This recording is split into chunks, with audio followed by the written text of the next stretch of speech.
Hello, welcome to the sixth session of the series Teaching Online. It's about teaching, not technology. My name is José Manuel Villafuerte, and I will be with you today as a moderator, along with your host, Regional English Language Officer, Dr. Ruth Petzold. We will try to answer your questions and respond to your comments during the session. Today, our host, Ruth Petzold, will be talking with our presenters, Wendy Coulson and Cindy Spoon, about classroom management and differentiation to make our virtual classrooms both safe and productive, as well as to cater to our different students' needs. Let's get started. Hi, everyone, and welcome back if you've been with us before. We're happy to have you join us for this series. It was created with Mexico in mind, but we believe it's also helpful for those of you joining us from other countries. It was created, of course, to help us during the pandemic, but we hope it will be useful for you in the future as well, as many of us continue to teach online. Please remember that in order to receive news about upcoming sessions and resources and tools for English language teaching, please like the Relo Mexico Facebook page.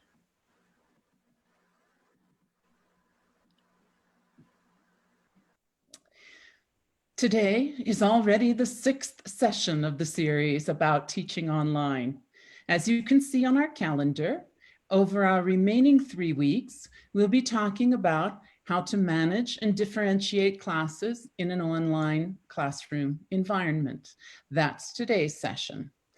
We'll also be talking about how to teach students in different age groups in a virtual context, how to do assessment and evaluation in online teaching, and finally, how to run watch parties and how to find useful resources on the AE website, the American English website. We hope you have been able to join us in previous sessions. If so, you know that for the next hour, you'll be hearing great ideas from our panelists on how to teach well in your virtual classroom. What are you still waiting to hear about in our series? Please make a note in the comments. We want to make sure we cover everything you want to learn. So, in our 60-minute sessions each Monday and Thursday through July 2nd, we will be showing you tools that can help you teach successfully in your virtual classroom, just as you did in your physical one. We'll typically have one expert presenting the panel, and sometimes we'll have the support of a second speaker. I will make sure that they hear as many of your questions as possible, so do share them in the comments section. And we love it when you use the emojis too. So today's session is about managing and differentiating classes in online teaching. As always, we'd like to start with a quick warm-up. How do you think online classroom management is different from face-to-face classroom management? Share one difference if you'd like in the comments. We hope that by the end of our session today, you'll be as comfortable managing your virtual classroom as you were managing your face-to-face classroom. So in this session, to achieve that, we will be defining and using classroom management terms, transferring in-class routines to online practices, modeling a textbook activity that requires critical thinking, and choosing a leveled reading resource to explore differentiated instruction. And now I'm pleased to introduce, or if you've been with us in previous sessions, to reintroduce our presenters. Today we have Wendy Coulson, who started her career in TESOL in 1993 after receiving a master's in applied linguistics in TESOL from Indiana University, a career which led her first to work with the Soros Foundation's professional teaching program in Hungary, where she taught for 4 years. Next, she taught ESL to adults in community-based programs. She worked as a program coordinator and then as manager for a Chicago tutor-supported adult literacy program. Then she changed direction slightly, got a master's in K through 12 bilingual education, and moved to Mexico, where she has lived for 16 years. She worked for 7 years teaching children in private bilingual schools, and then became a teacher trainer and curriculum developer. Simultaneously, she served as a U.S. Department of State English language specialist in Jordan, Tunisia, and now here in Mexico virtually. She was also an English language fellow in 2017-18 in Colombia, working with teachers in their young learner and youth leadership scholarship programs. Recently, she created workshops and materials for the National Program of English, PRONI, in Toluca, and is doing online mentoring for the British Council with teachers from Myanmar, where she spent the first few months of this year. Our second presenter today is Cindy Spoon. Cindy has spent 35 years working in the field of international education. She has a master's degree in intercultural training and advising from the School for International Training and a master's degree in TESOL from George Washington University. She's worked in higher education as a director of international student programs, in nonprofit organizations, both as an advisor to parents on cross-cultural issues and as an educator in refugee resettlement programs. In 2017, she served as an English language fellow in Chile, collaborating with teachers of English to strengthen their curriculum and teaching methods. She currently lives in Maryland and works in public education as a high school ESOL teacher. Welcome to you both, and now over to you, Wendy. Thank you so much, Ruth. The goal of today's session is to transfer your great teaching practice online through classroom management and differentiated instruction. We have a lot of great material here. So I would like to get started. Great. So here is the vocabulary that we're going to use to talk about classroom instruction and differentiation. Let's do a pre-evaluation to see which terms you already know. Please don't write the answers in the comments yet. We want to give everyone time to think about what they know. We will learn about each term throughout this session and check our answers at the end. So get out a piece of paper and pencil. Write the numbers 1 through 5, actually, and then write the letter of the definition next to the classroom management term it describes. Are you ready? Okay, so A is text on the same subject at different reading levels. Mark it next to 1, 2, 3, 4, or 5. B is higher order thinking skills involving analysis and evaluation or information. C is giving just enough support for learning. And D, we have teaching and learning that matches students' readiness levels. And finally, E, we have techniques and skills that teachers use to run their classes smoothly. Write it down and we'll do a post-evaluation at the end. All right, let's start by defining our first term, classroom management. Classroom management are techniques and skills that teachers use to run their classes smoothly. What techniques and skills do you use to run your face-to-face classes smoothly? Type your answer in the chat box to share your ideas. To help you, let's look at some images to help us think of elements of classroom management. Here you go. These are some suggestions of different classroom management practices. While you are sharing your ideas, let's look at practices of teachers around Mexico that they have online. Here we have Anna, who incorporates many solid practices into her online classes. She tries to keep up the routine she established in her face-to-face practice. Now online, she sends an asynchronous routine by email and keeps a routine to her online Zoom sessions. She builds rapport by allowing time at the beginning of each Zoom session for the children to chat. And she thinks it's very important to model tasks so that the children can successfully complete them. Lalo told me that co-planning with the Spanish teachers helps reduce the workload of children. His school got very creative with scheduling by dividing classes into smaller groups to create more interaction.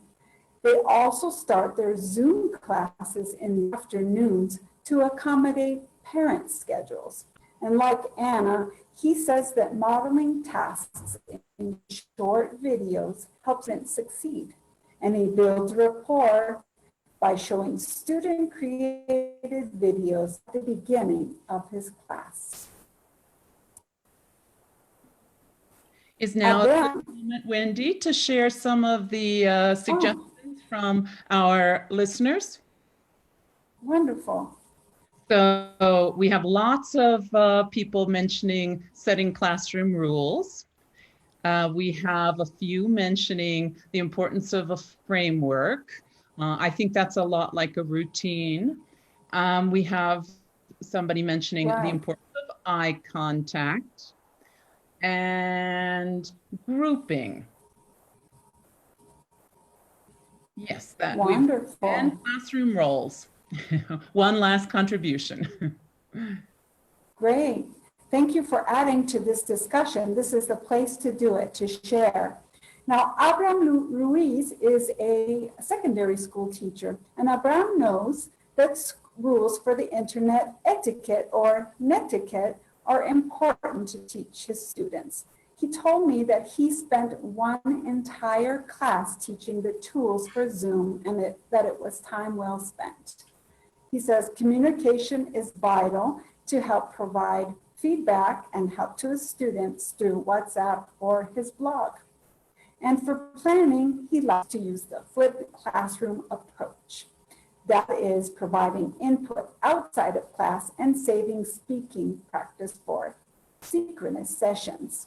But most importantly, this is a lot to think about with the teacher suggestions and your suggestions. So what I did is I asked the 3 teachers for their #1 classroom management tip, and this is what they told me. Abraham says that we have to know our teaching routines, just like actors know their script, stage, and audience. We have to have a clear idea of the lesson in mind. Lalo told me that being constant with your rules is very important. And Anna believes that in spite of the screen, human contact is the most important aspect of classroom management.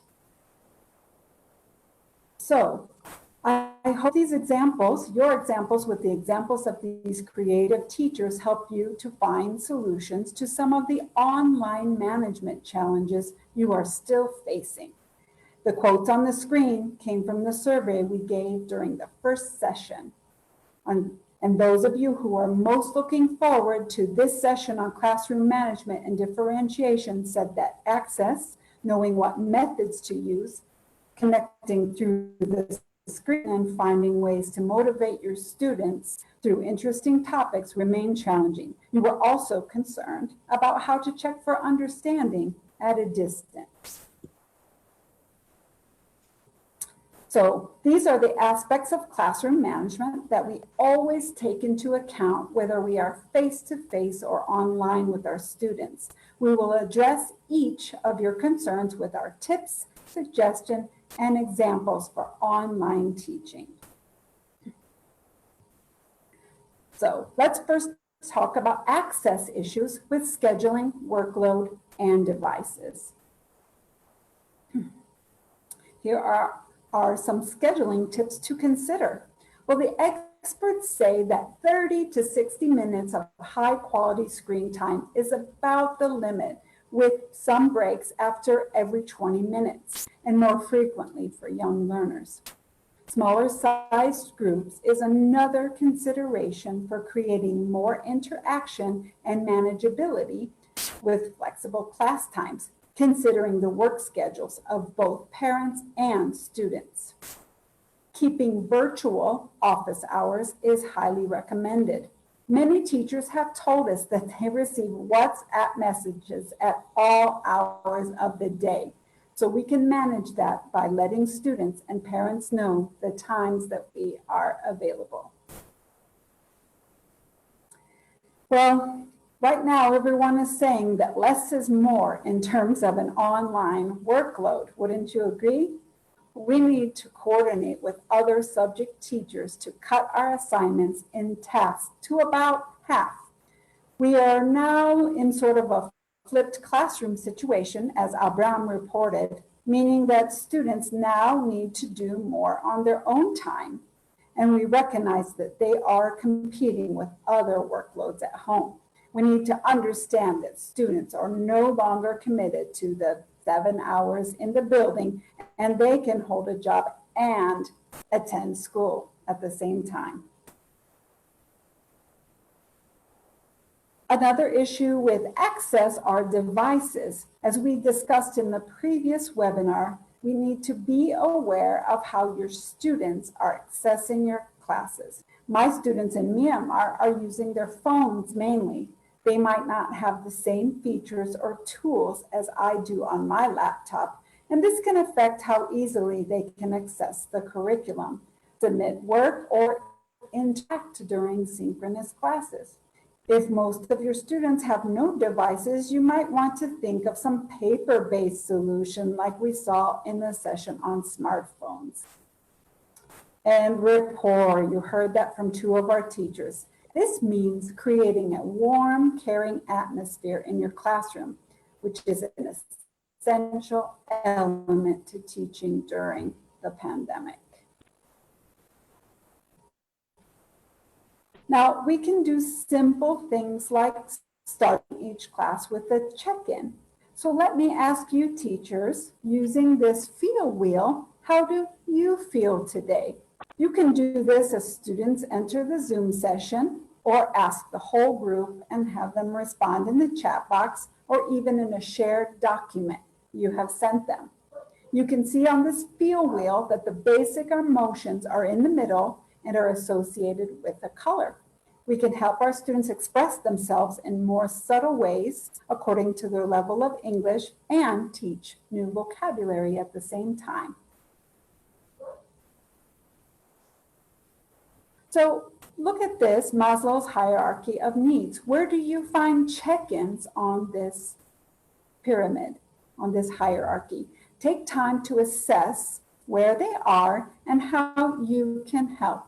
You can create a Google form and send it out to students to get an idea of where they are. Many students may now be struggling with more basic physiological needs who didn't have this concern before. I think most of us, wouldn't you agree, are working in the yellow and green areas when we think of rapport.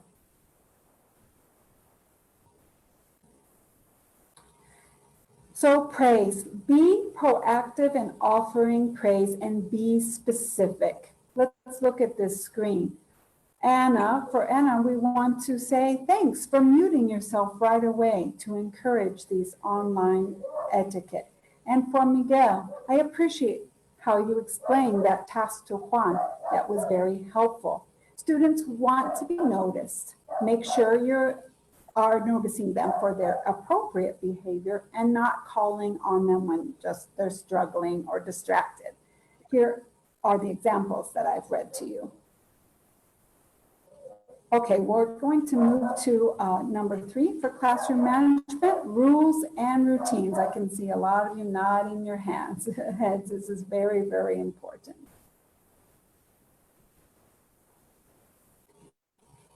Okay, so this is my workspace. This is where I am now, and sometimes my study space. In order for routines to work, a dedicated study space is a good idea.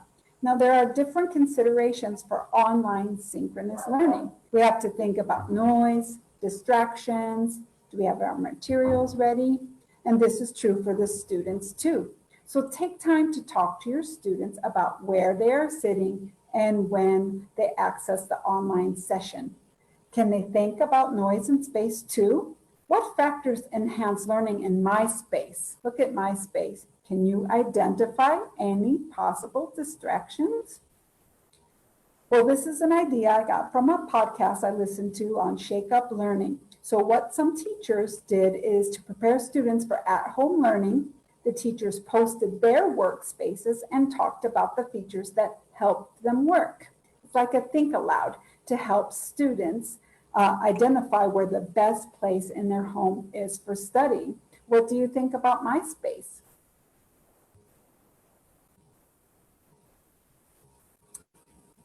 And here we come to rules or agreements for our older learners. Now, agreements can be made with older students as a problem-solving approach. You can set up a discussion task involving conversation and turn-taking, and afterwards reflect on strategies that would make future activities like it run more smoothly, where everyone's voice is heard. And they might come up with some of these rules here. So I want to ask you teachers, which of these rules do you find useful for your online teaching? What would you add? I want to draw your attention to 2 of the rules. First one is be present. Now this is a catch-all term to making sure that you are dressed appropriately, you're not doing other things like eating, chatting, or playing other games. And the last one, asking for help. So this is another one we consider very important because your students do not have much direct access to your guidance. Really encourage them to ask for help. They're stuck on an assignment. Some students will not reach out and therefore might not even complete assignments because they're stuck. So be clear on how they can do that. An email, text, or a message in Google Classroom, or maybe even a phone call. Wendy, we had some people commenting on your space and their own space. Oh. They like the fact that you have lots of, it looks like you have lots of light and that it is airy and fresh. They like, well, they asked why the dog is there, but I think that's because they like the dog. It makes it feel like home. But some people mentioned that barking dogs outside are a distraction for them and trucks. So noises from the street. Right, I think I should move to the office where I can close the door and I do get distracted by that dog. Okay, so over to you teachers. What are the consequences, your consequences for not following rules during your synchronous classes?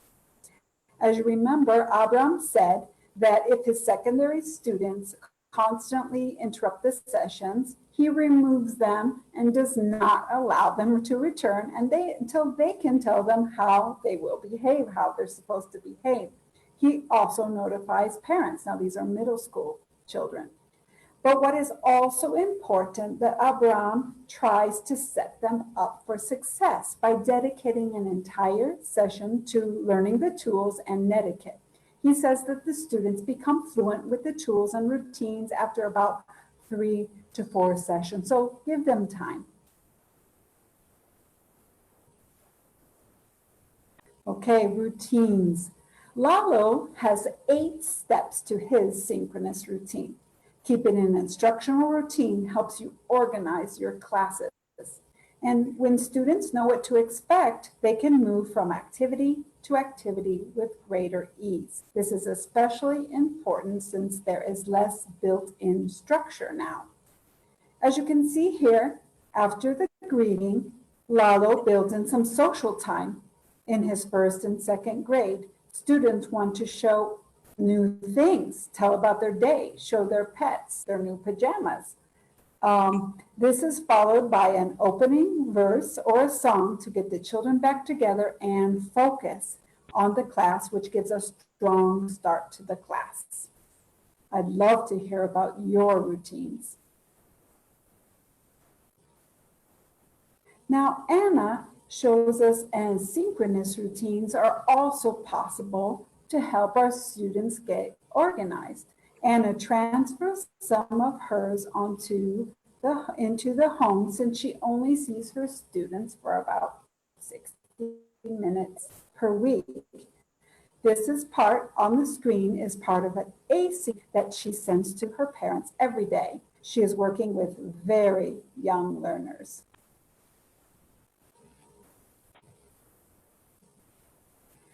Checklists also help students organize their work. For those of us who are not able to work on Google Classroom or another learning management system, we don't have a landing or a homepage where all of our daily or weekly assignments are.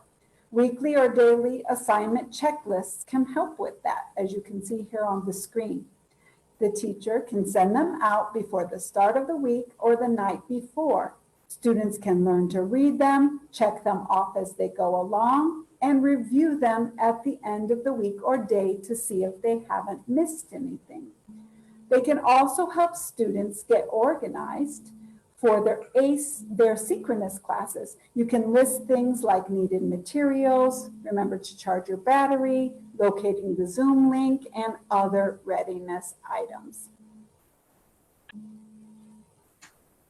Okay, let's look at how online instructional strategies, they can involve movement, scaffolding, and modeling.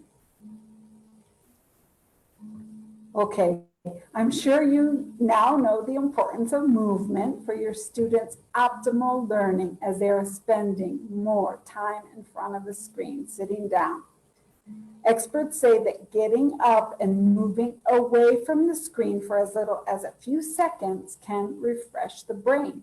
So brain breaks, such as jumping jacks, I forgot what they're called in Spanish, and a quick game of Simon Says for the younger ones will do the trick. So let's play a quick game of Simon Says to refresh this session. Simon says, touch your nose.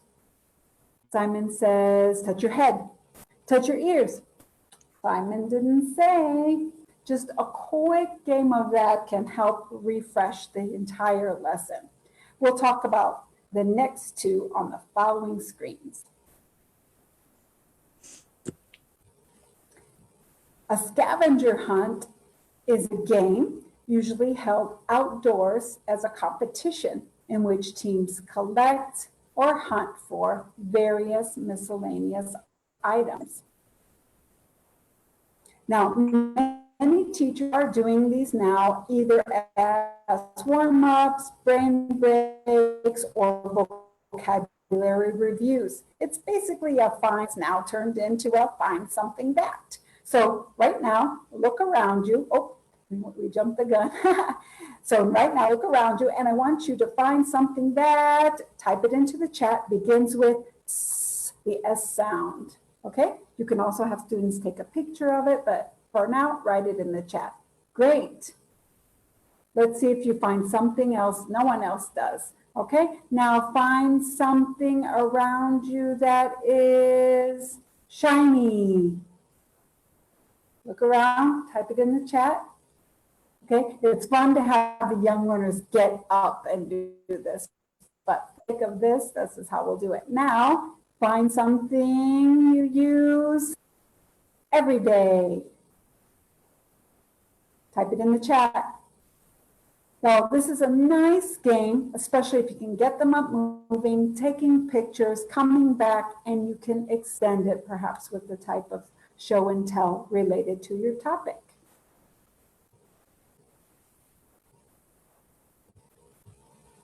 All right, let's talk about scaffolding. Let's look at how it looks like online. Scaffolding means providing just enough support so that students can complete a task or goal successfully. Students who feel successful are more engaged in the classroom. And since remote learning limits our ability to provide more individual immediate feedback, we need to do even more now since we are with our students less time. Here are some ideas for scaffolding. Let's take a closer look at two of them, how sentence starters and breaking down tasks look for online teaching. And please add more to the chat. All right, so let's look at conversation or sentence starters. So let me give you the following conversation task, which is a type of think, pair, share with writing. The task is to write down 3 new things you have learned about online teaching. Okay, think about it, write it down, and then circle the one you are most proud of learning. Now, if we were in a Zoom session together directly, I might put you into small groups and breakout rooms, or elect a student to facilitate a discussion in the main room with a small class. And I will give you the questions and sentence starters you see on the screen. So what do you think? Add something to the chat. What are the things you've learned about online teaching? In my opinion, here's what I put down. Let's hear from you. We're going to have a look at the second way of scaffolding. It's breaking it down. Now, have you ever seen, are you familiar with the paragraph burger? This graphic organizer can help students remember. It provides the perfect scaffolding. So the first step into building a paragraph would be to ask students to submit the topic sentence to you first, breaking it down into that tiny step. Then you will give them feedback on the topic sentence before you assign the next step. We know that a strong topic sentence can make writing the whole paragraph so much easier. So breaking down the task helps you give more support. Let's look at another example. Breaking it down with a recipe demo. Here's the task for younger learners. Let's say the task was to create a video demonstration of a favorite recipe. The first manageable step would be to identify your favorite dish and tell about it on paper, on an audio or video. Sentence starters, a teacher video, a word bank could also scaffold this task even further. This could be done on WhatsApp or Flipgrid as a pre-task discussion to help them with the entire task. Another instructional strategy that works well in your face-to-face classroom and online is modeling. Because we are not with our students, we need to provide even more scaffolding through modeling. Online, we can model the tasks that we expect our students to complete through documents, audio recordings, and videos, and also live during our synchronous class meetings. A suggested modeling structure is this one you can see on the screen. I do, the teacher does, models, and then we do it together at the same time. You, plural, do it with all the students with teacher guidance, and then you, singular, you have a go on it on your own. This is a great strategy when assigning homework sentences or problems, and you always want to give examples before you set them on their own. Okay, now the last classroom management topic that I want to address before Cindy presents differentiated learning is engagement through motivation, response type, and then Cindy will talk about choice. in an online environment, but I wanted to include it here.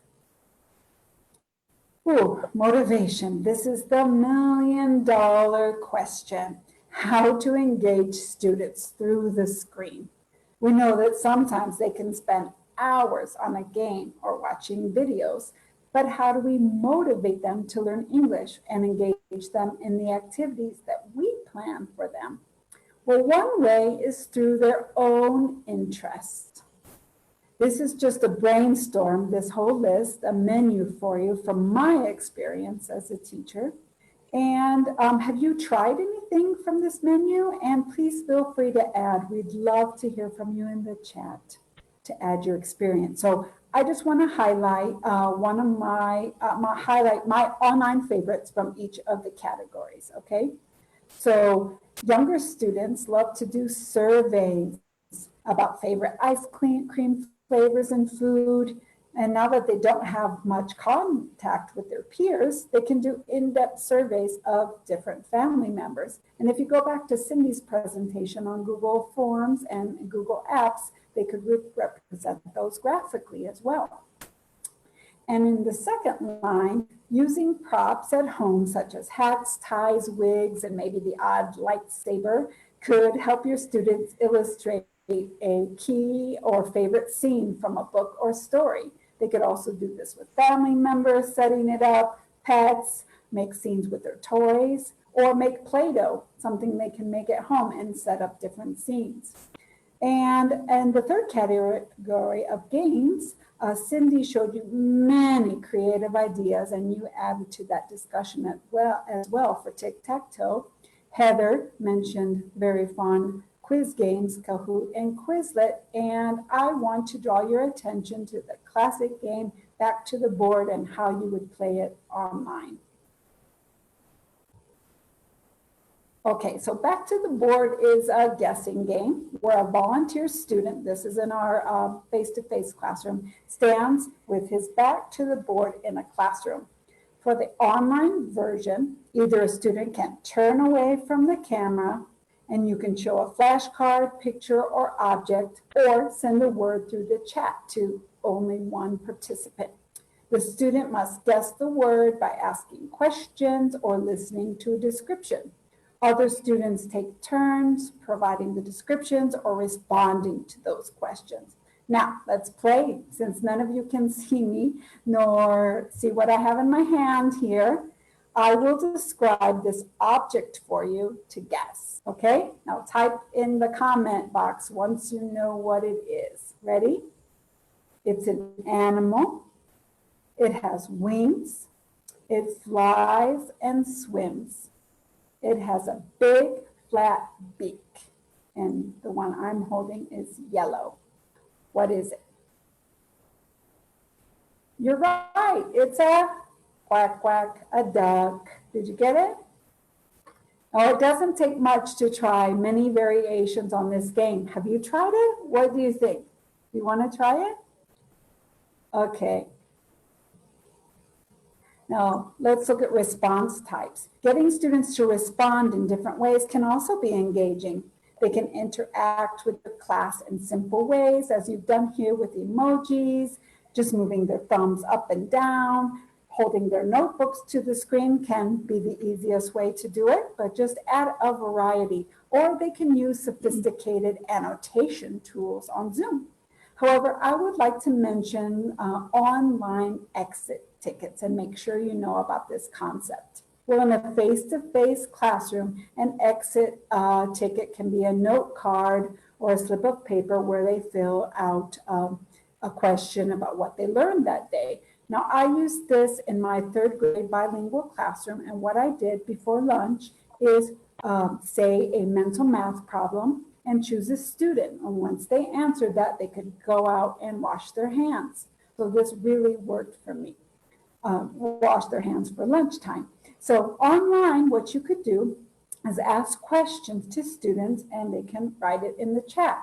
So what is one thing you learned today?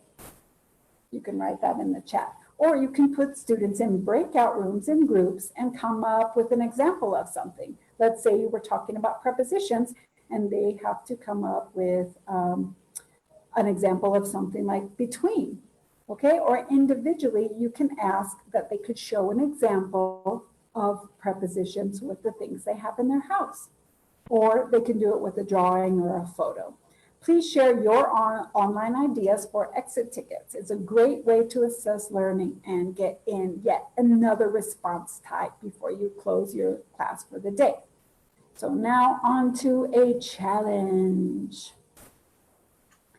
So when I say go, not yet, you have 15 seconds or 14 maybe to think of at least one way a student can find out an answer without asking you. Now this could be a problem with technology, a meaning of a word, how to do a project, when is the next class, where can they find the answer without asking you?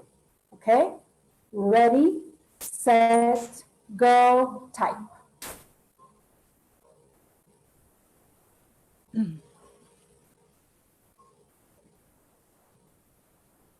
Sure, you're thinking of lots of ideas. 3, 2, and 1. All right. Thank you. So And I do sure actually already have oh, answers.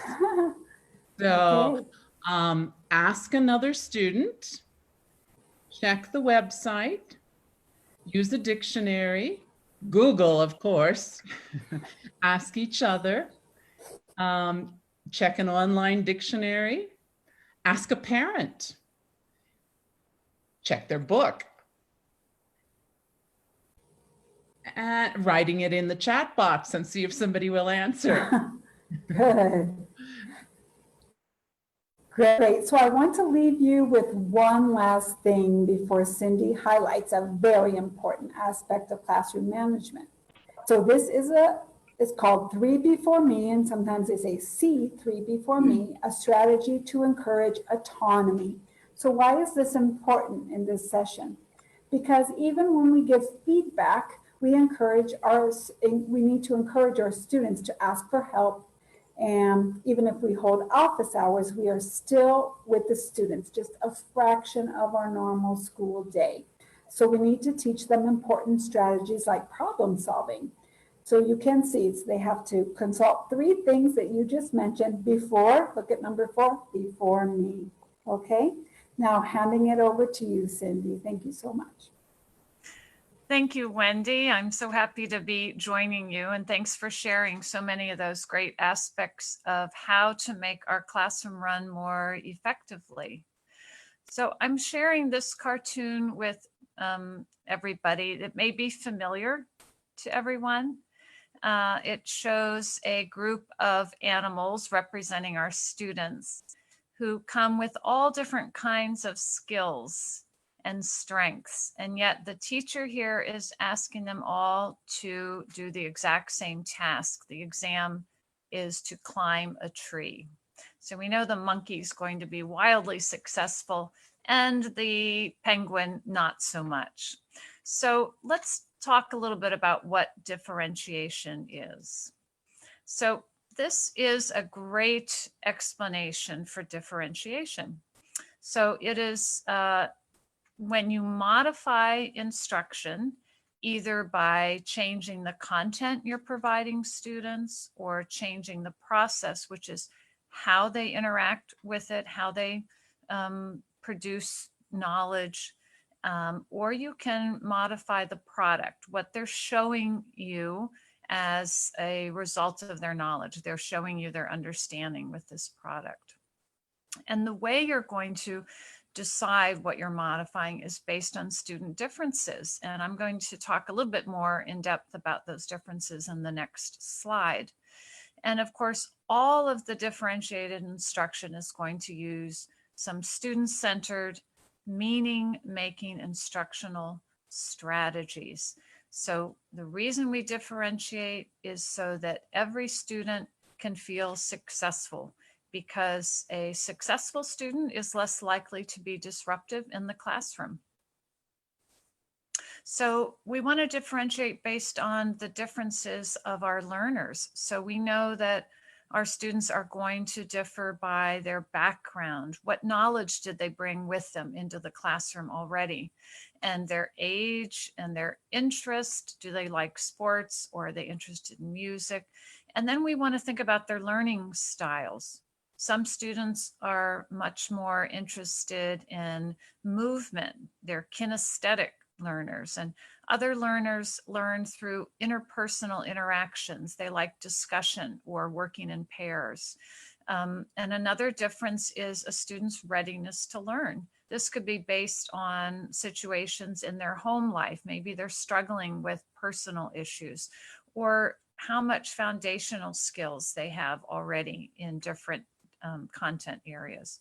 And then, of course, now we have to take into consideration what device they're using, how much internet access they have. So I'm going to start by giving an example of how we could differentiate by content. So in this example, I want the end product to be the same. I want students to show me that they can write a very clear, complete sentence using some new verbs that we have been learning. So image A is a very unstructured content I'm providing to students. It's a very busy scene of a city. Lots of ideas here to generate sentences with verbs. But image B is a little more structured. So I might provide that content to students. It has really clear images that explain, give an example for a variety of verbs. So this could be an example of differentiating by content. And this is another example. I really love this website. I'm not sure anybody has mentioned this in our survey. It's called Pebble Go. And my understanding is they're offering it free for a few more months. So if you want to check it out now, I would encourage you to do so. Wonderful, wonderful nonfiction reading content. And it's a great site to go to if you want to provide choice to students in the content they're using, because they have the category of animals or countries, or in this case, biographies.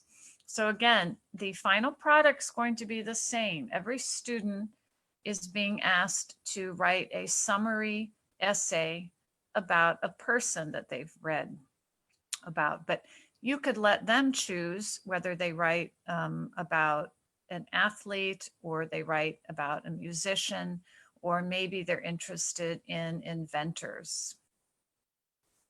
Now, what about differentiating by process? So process is how a student learns. So in this example, all the students are studying insects, but I might give a set of note cards to students and ask them to categorize the insects by certain characteristics. Online, this could be setting up a Google Slides, for example, document where you have put a different insect on each slide, and the students can rearrange the slides in the order to show the first 5 slides are examples of one characteristic, and the next 5 slides are examples of other characteristics. Other students might just be given a Venn diagram to use, that all they have to do is write into the circles to indicate the different characteristics of a group of insects. So here the content is the same, everybody's studying insects, but how they show you their understanding of different characteristics of the insects can change. And here's an example of how we might differentiate by product. So again, I have another scene of a very busy city, and I want students to show me that they understand how to use verbs, and maybe in different verb tenses this time.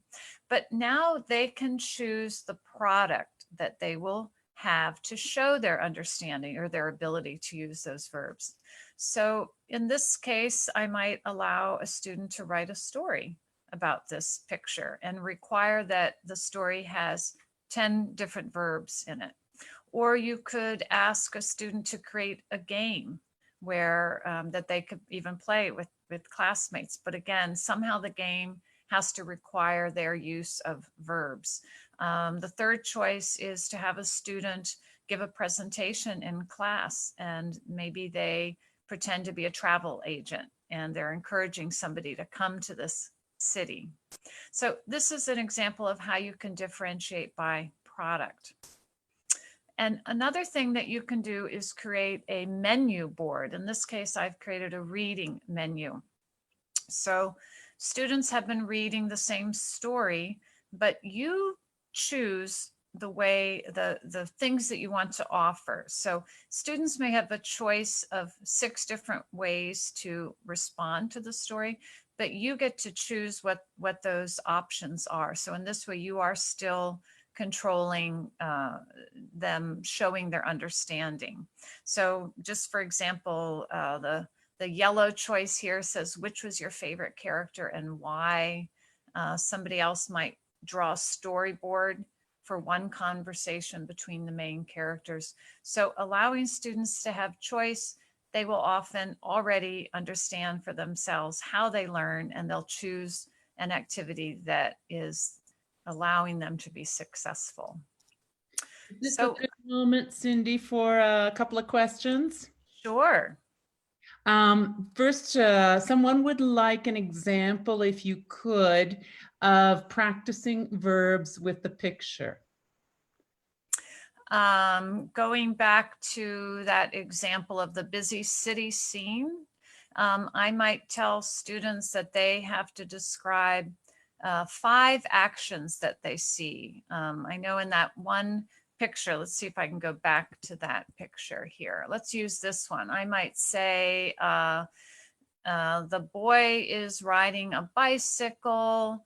I see a man selling hot dogs. The bus is turning the corner. So you're asking the students to describe the picture, and every sentence is using a different verb. You could also tell them that the sentences have to be present progressive tense or simple present or past tense. So you could control it in that way as well. I hope. And our second question is for your opinion, your professional opinion, of course, on whether you think differentiation is facilitated by an online environment. Wow, what a great question. Originally, I thought that that would be the case because it seems like you have the potential to meet one-on-one with students. And I have done that. I have some students that were really struggling with an assignment, and I just made arrangements to have a separate Zoom session with them.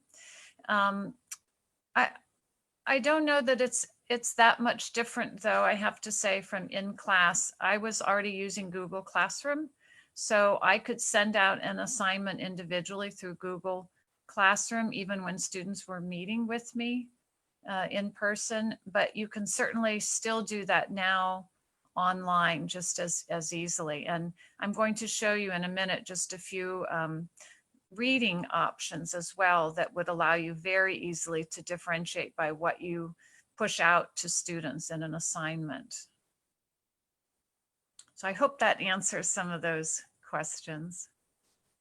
So I want to just talk a little bit about critical thinking. We want students to always be using some higher order thinking skills that would involve a little analysis and evaluation of information. So one way to do that is to certainly allow students time for reflection. I just created a quiz that I sent out to my students. This is our last week of school, and it asks them to evaluate a variety of activities that I've used in the classroom this year. And after they evaluated them on how well they liked the activities, I asked them to go back and then evaluate how much they think they learned by using each activity. And then I asked them to really think about that even though they may have enjoyed something, it may not have been where they got the most education from it. So building into your lessons time for them to reflect on their learning is really helpful. Another thing is trying to generate open-ended questions. I know because I tend to work with the lower level students, it's so easy just to provide questions that say, where is the chair, or what color is the book? But instead, I need to remember to try and ask questions like, why is the chair next to the window? Or which book do you enjoy reading, and why? This open-ended type of question is already a way to differentiate, because students can reply with such a wide variety of responses. And the last thing I want to mention here in critical thinking is using a think aloud, and I'm going to model one of those for you. So I have been a reading teacher for much of my career as well. And I noticed that if I assign students a book, they hardly even look at the first cover page. They just jump right in. And they're missing out on an opportunity to really deepen their reading comprehension. So if I were doing a think aloud with students, I would tell them, I'm going to read the title. The title says The Lost Wallet. Let's see, I know the word lost, but I'm not sure I know the word wallet. So let me use the picture to try and understand that meaning. Looks like both boys have something in their hand. Maybe wallet is that thing with wheels on it, or maybe it's the thing that holds money. I'm not sure. But let's see, what do I think the story is going to be about then? If it's going to be about two boys who maybe lose a wallet, or two boys who find a wallet. Maybe if a wallet is something that holds money, maybe they find the money. I wonder what they would do with that money. So I've just done a think aloud where I'm showing the students the kind of critical analysis we want them to do before they even read a story, because now as they read this story, they're going to see if their predictions were correct on what is a wallet and how does the story unfold, and what is the outcome. So this really strengthens their reading comprehension. So talking about reading, I'm going to show you 3 great websites that will help you differentiate instruction for students. We have ReadWorks and News ELA and Starfall. So let me go first to ReadWorks. This is a free website. I use it all the time. It provides lots of reading passages, both nonfiction and fiction. And you can decide whether you assign questions for the students to respond to. They could respond to vocabulary questions. You can choose to have audio play so that the computer reads the story to the students. And this website also provides a little bit of differentiating with this. Step reads is the term they use for it. So they provide 3 different levels for the same content. And you can send that out directly through Google Classroom. It's a real easy thing to assign to students. The other website is News ELA. I think this is also free at a basic level. This tends to provide current event reading passages. But what I like about this is that every student will get the same title and the same image. In this case, it's a story about how this pandemic with the lockdown has actually been a boon to our wildlife and biodiversity. And everybody sees a picture here of a seal sitting here in this parking lot. But you can see a little column here on the right. The same content can be differentiated by reading level. And again, you could choose to assign different reading level to every student in your class. Well, 5 different reading levels based on their Lexile. And the last one I'll mention to you is, again, a free website called Starfall.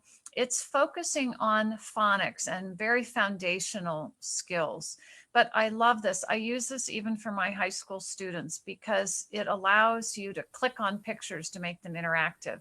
And I think that helps students learn vocabulary. But even this I can differentiate. There are very basic sight word stories in here. And then there are some stories that are a little bit higher that are folk tales, myths, legends. And I think students really enjoy this. I make a point of telling my high school students, I know this is meant for young learners, but it's going to help you learn to read better and to recognize the sounds in English. And they seem to like it very much. So I'm going to turn things back over to Wendy, and let's see if you were able to get all the answers to our vocabulary quiz. Wendy, back to you. Great. So get out your papers and maybe you want to change some of your answers. Take a few seconds to match the definitions on the right to the terms on the left connected to classroom management. Okay? You got it? Ready to check your work? Here we go. So, I show them? yeah, go ahead. Here are the answers. How did you do? Thumbs up if you did great. Good job. I'm sure you did very well. Okay, so you can keep learning. We have listed, good, I'm sure you got all the right answers. For your professional development, I want to point out some places that I'm really excited about, which is Shake Up Learning. I got a few ideas from there. They have all kinds of ideas. Nat Geo webinars are great. They have a 3-part series of teaching online, especially from young learners. And then we've listed the 3 reading sources that Cindy highly recommended.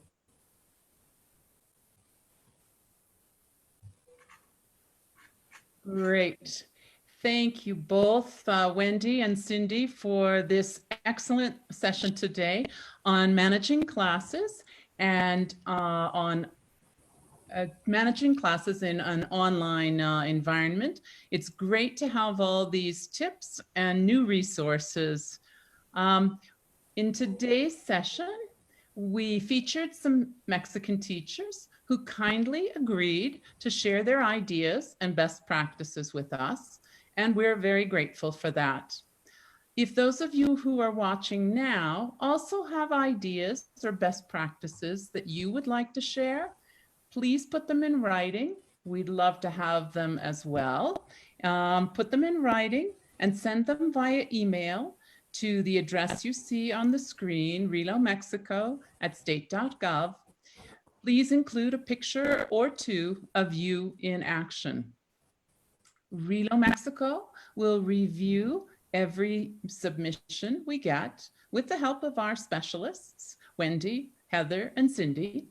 And if your work is selected, it might be showcased in a future webinar session or on the Relo Mexico Facebook page. So please don't be shy. Do drop us a line with your suggestion. We know you have great ideas. Our session is almost over for today. We have just one more thing to ask you. Please share what you've learned, maybe even the whole video, with your colleagues on social media. One way of doing that, of course, is by hosting a watch party on Facebook. Depending on your settings, we discovered we did a little bit of exploration of watch parties today. We found out that depending on your settings, you start a post from your page. But for example, I could not do that. I had to go to the Relo Mexico page to start a watch party. So try from your own page. If not, go to the Relo Mexico page. And when the box pops up for your comment, click on the 3 dots at the bottom and choose watch party. Then you'll choose the video that you just were participating in and publish. Your friends will receive the notification to watch the video with you. And of course, then you can decide whether you watch it all the way and comment or pause along the way for reflection and comment. You can also share the video and create a watch party as the session begins.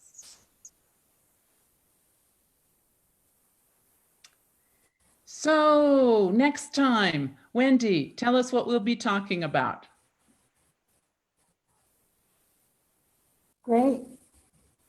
So on Monday, we will about how we can take advantage of the specific characteristics of very young learners in an online environment, most importantly through movement and engagement activities. So again, we will address your challenges and highlight some amazing Mexican teachers. Hope to see you then.